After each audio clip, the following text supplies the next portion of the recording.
सावधानी से सुनना। 2 बार पशुपति व्रत कर लिए, आपने ये कर लिया, आपने प्रदोष कर लिया, आपने सोमवार कर लिया, आपने सारे अनुष्ठान कर लिए, बहुत सारे उपाय भी करे, तो शुक्रवार के दिन अगर शंकर के मंदिर में जल चढ़ाया जाए तो नारी का अखंड सौभाग्य होता है।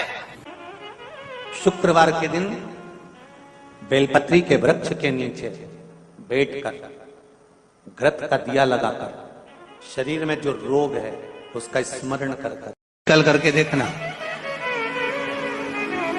जो बच्चा चिड़चिड़ कर रहा हो, बहुत गुस्सा कर रहा हो, बहुत गुस्सा, जो बहू चिड़चिड़ कर रही हो, जो सास चिड़चिड़ कर रही हो, भाई बंधु कुटुंब कोई चिड़चिड़ कर रहा हो, बहुत क्लेश घर में हो रहा हो, एक कटोरी में पानी लो, तुमरुका जी का नाम लो, शिव जी का नाम लेकर, तुमरुका जी का नाम लेकर थोड़ा सा पानी का आचमन करा दो।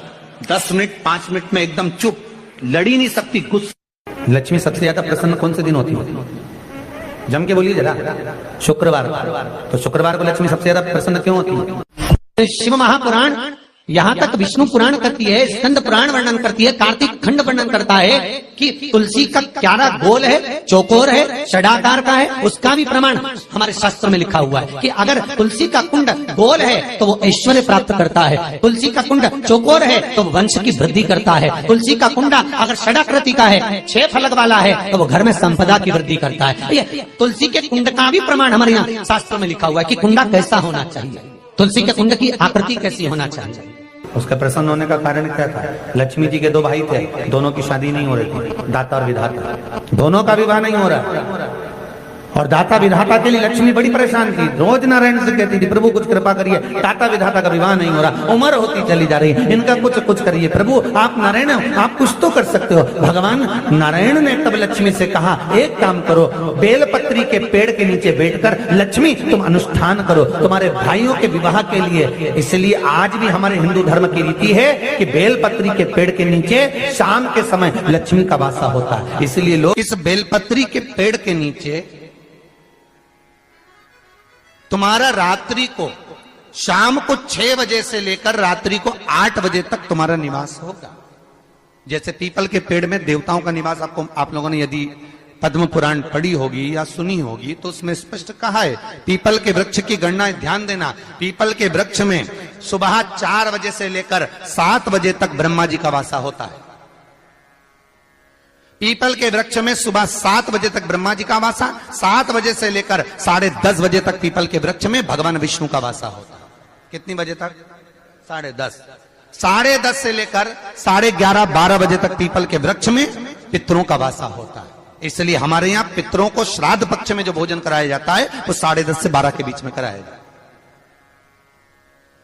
12 बजे के बाद पीपल के वृक्ष में दोपहर के 1:30 बजे तक आहूतों का वासा रहता है। आहूत कौन? जो गर्भ में शांत हो गए, जो कुंवारी अवस्था में शांत हो गए, जो जन्म लेने के बाद उनका विवाह नहीं हुआ और शांत हो गए, उन आहूतों का वासा उस पीपल के वृक्ष में दोपहर में 1:30 बजे तक रहता है। उसके बाद में प्रेतों का वासा चालू होता है। इसलिए दोपहर के समय पीपल के पेड़ की परिक्रमा नहीं होती। फिर शाम को 4 बजे से 7 बजे तक पीपल के वृक्ष में शंकर जी का वासा होता है। इसलिए शाम के समय पीपल की परिक्रमा नहीं होती। 7 बजे के बाद में पीपल के वृक्ष में रात्रि को 9 बजे तक कुबेर का वासा होता है। फिर 9 बजे के बाद में प्रेतवास चालू होता है पीपल के वृक्ष में। उसी तरह बेलपत्री का जो वृक्ष है, उस बेलपत्री के वृक्ष के नीचे रात्रि को 8 बजे से लेकर 12 बजे तक बेलपत्री के पेड़ के नीचे कुबेर का निवास होता है। महाराज, कुबेर का निवास। प्रयास करा करो इसी बेलपत्री के पेड़ के नीचे हम दीप लगाएं, घी का दीप। यदि संपदा की कमी हो तो, अगर भगवान ने खूब संपदा दी है तो भले मत लगाओ, कोई दिक्कत।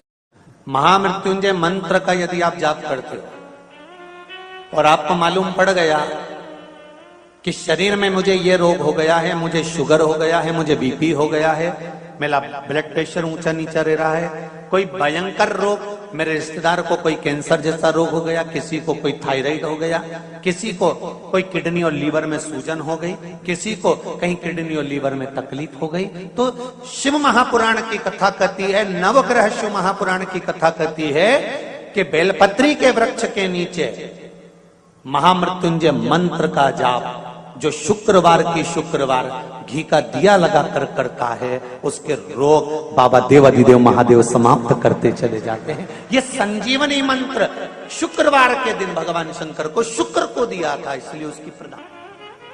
शुक्रवार के दिन बेलपत्री के वृक्ष के नीचे बैठकर घृत का दिया लगाकर शरीर में जो रोग है उसका स्मरण कर कर शंकर जी से विनय कर कर, हे भोलेनाथ, आपने शुक्र देवता को संजीवनी मंत्र दिया है, तो क्या आप मेरे को वो मंत्र प्रदान नहीं करोगे?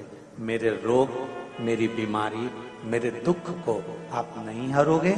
शिव से कहो, ये शरीर आपने दिया है और भजन करने के लिए दिया है, स्मरण करने के लिए दिया है, कीर्तन करने के लिए दिया है, तो संभालोगे भी आप। और बेलपत्री की ओर मुख कर घी का दिया लगाकर महामृत्युंजय मंत्र का स्मरण कर लेने पर धीरे धीरे धीरे धीरे धीरे धीरे वो रोग समाप्ति की ओर आता चले जाता।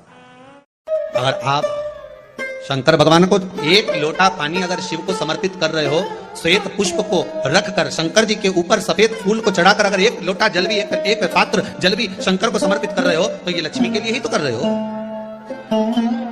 और कौन सी लक्ष्मी? पूर्ण लक्ष्मी, पूर्ण लक्ष्मी। आपको पहले भी कथा में कहा, एक बार भगवान विष्णु के सामने लक्ष्मी मैया ने बहुत तेज स्वर में कह दिया था, नारायण, दुनिया के लोग आपका नाम जपते हैं, दुनिया के लोग नारायण नारायण कहते हैं, दुनिया के लोग आपका भजन करते हैं, पर सत्य मायने में कहूं ना तो मेरे बिना दुनिया के लोगों की नहीं चल सकती, मेरे बिना दुनिया नहीं चल सकती, संसार मेरे बिना नहीं चल सकता। भगवान विष्णु ने कहा ये तो गलत है लक्ष्मी आपका कहना। एक दिन लक्ष्मी को अहंकार आ गया, अहंकार के संबोधन जब माता लक्ष्मी करने लगी तो भगवान उसी समय पर भगवान विष्णु को क्रोध आ गया और भगवान विष्णु ने कह दिया, लक्ष्मी तू इतनी बड़ी बड़ी बात कहती है कि तेरे बिना नहीं रह सकती संसार? मैं तुझे कहता हूं लक्ष्मी तू अपूर्ण है, तू अपूर्ण है, तू पूर्ण कब हो गई?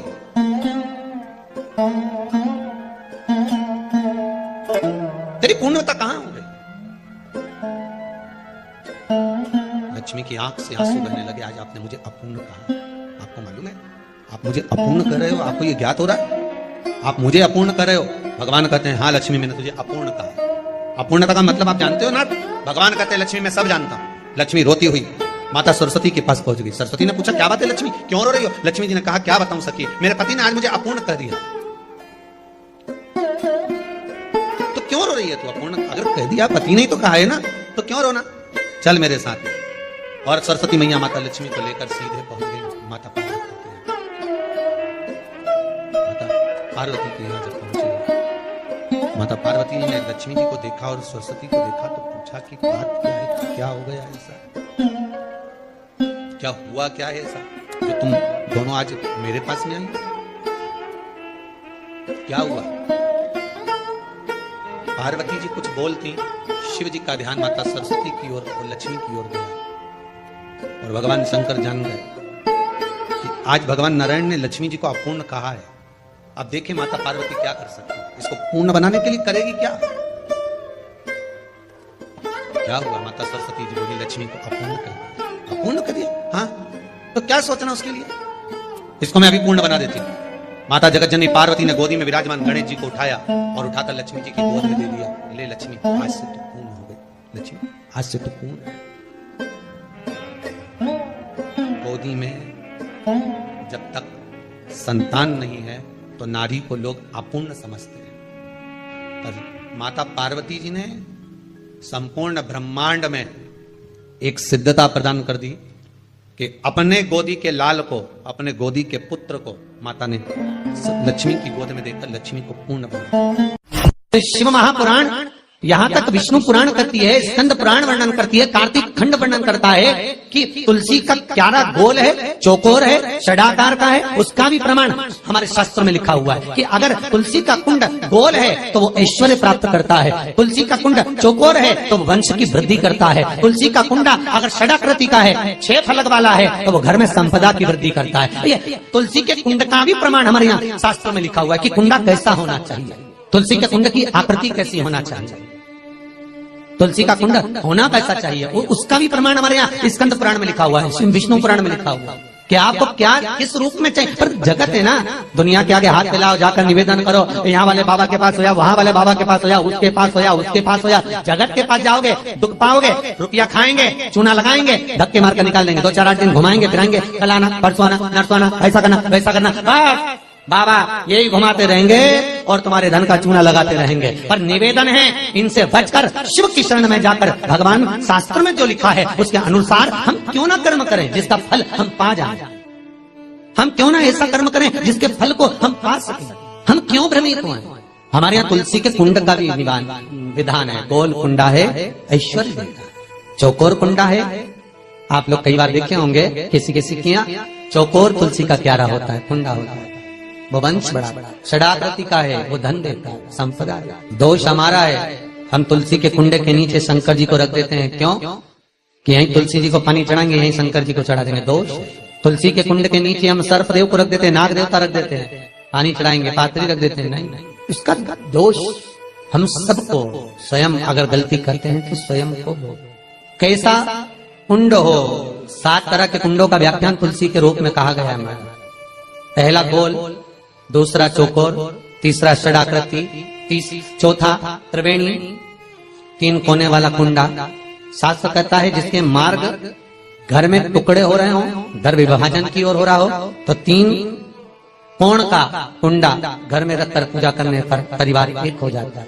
5वां गार्डन में बिना कुंडे का, बिना कुंड का जो तुलसी का पौधा रोपित होता है, बिना कुंड के एक बगीचा जैसा बो दिया जाता है, तुलसी तुलसी उत्पन्न हो जाती है। महाराज वहां पर संपदा तो रहती है पर चिंता बहुत रहती है, टेंशन बहुत रहती है। क्यों?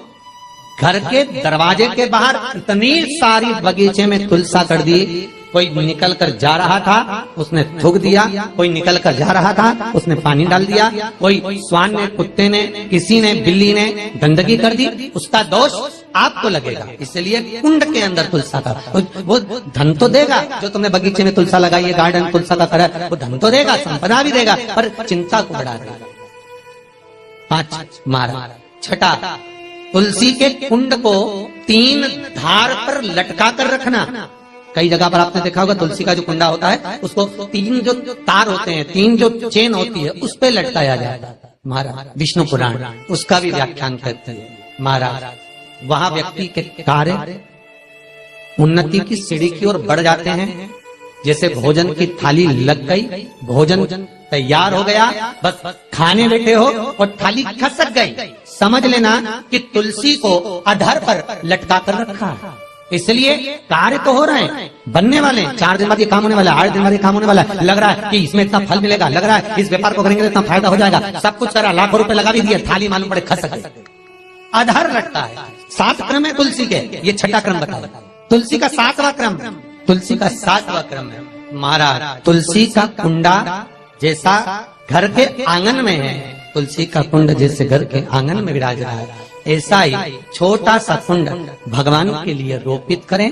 प्रतिदिन भगवान की सेवा करते समय तुलसी का कुंड सम्मुख रखकर उसकी आराधना करना, फिर उस कुंड को वापिस बाहर ले जाकर रखना, फिर दूसरे दिन पूजन के समय पर कुंड को लाकर रखना। हम तो यहाँ तक कहते हैं विष्णु पुराण गर्ग संहिता कल्याण का तुलसी अंग यहाँ तक वर्णन करता है कि आप पूरे साल ये नहीं कर सकते तो कम से कम कार्तिक के महीने में भगवान के सामने तुलसी का छोटा कुंड, चौकोर वाला, गोल नहीं, चौकोर कुंड लाकर भगवान के सामने रखकर छोटा सा कुंड का पूजन कर भगवान के साथ उस कुंड को वापस बाहर विराजमान करें, फिर कल लेकर आए, फिर विराजमान करें। आप पूरे साल नहीं कर सकते तो 1 महीना, उसका फल 1000 गुना प्राप्त होता है।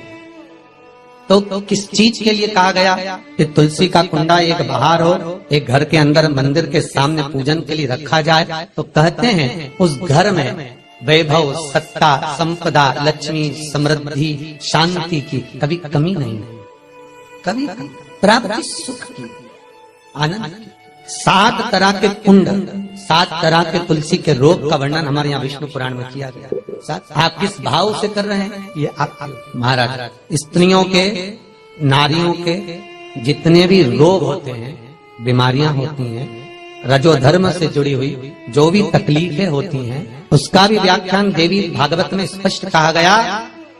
गूलर का फूल, अर्थात जो देवी जी को, माता जी को जो घंटी वाला फूल चढ़ता है लाल कलर का, गूलर का फूल, माता के चरणों को छुआकर, तुलसी के पौधे का स्पर्श कराकर, जो नारी को रजो धर्म से जुड़ी हुई परेशानियां होती हैं, उसके अंतर्गत वो फूल तुलसी का पौधा दिखाते हुए खिला दिया जाता है, तो 3 दिन में, उसको 2 दिन में आराम लग जाता है, 2 या 3 दिन में हमारा।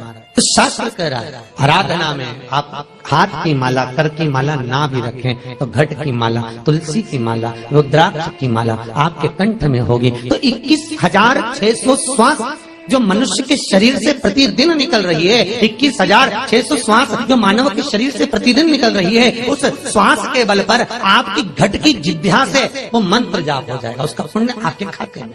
तुम्हारे गले में जो तुलसी की माला हो, तुम्हारे गले में जो रुद्राक्ष की माला हो, उसमें मन के 108 होना चाहिए या 108 से भी ज्यादा होना चाहिए। कम मनके की माला मत पहना गले में, बारीक बारीक मनके की कर लो, छोटे से छोटे मनके की कर लो, 100 से भी ज्यादा हो, 108 से भी ज्यादा हो। क्यों? क्योंकि गले में अगर तुलसी की माला होगी, गले में रुद्राक्ष की माला होगी, भले तुम्हारे मुख से नाम ना निकले, भले तुम्हारे हाथ में करमाला ना आए, भले तुम भगवान का नाम जपो ना जपो, भले तुम भगवान को भोग लगाओ ना लगाओ, भले तुम तीर्थ जाओ ना जाओ, पर गले में अगर तुलसी की माला या रुद्राक्ष की माला तुम्हारे गले में है तो चिंता मत करना, तुम्हारी श्वास जितनी निकलेगी, 21,600 श्वास जो मनुष्य के शरीर से प्रतिदिन निकल रही है, वो 21,600 श्वास के मनके का फल तुम्हें रोज का प्राप्त हो जाएगा। बस ध्यान रखना, गले में मनका होना जरूरी है, गले में माला होना जरूरी है, भले रुद्राक्ष का एक मनका हो, भले तुलसी का एक मनका हो, पर गले में हो तो उसका फल मिलेगा,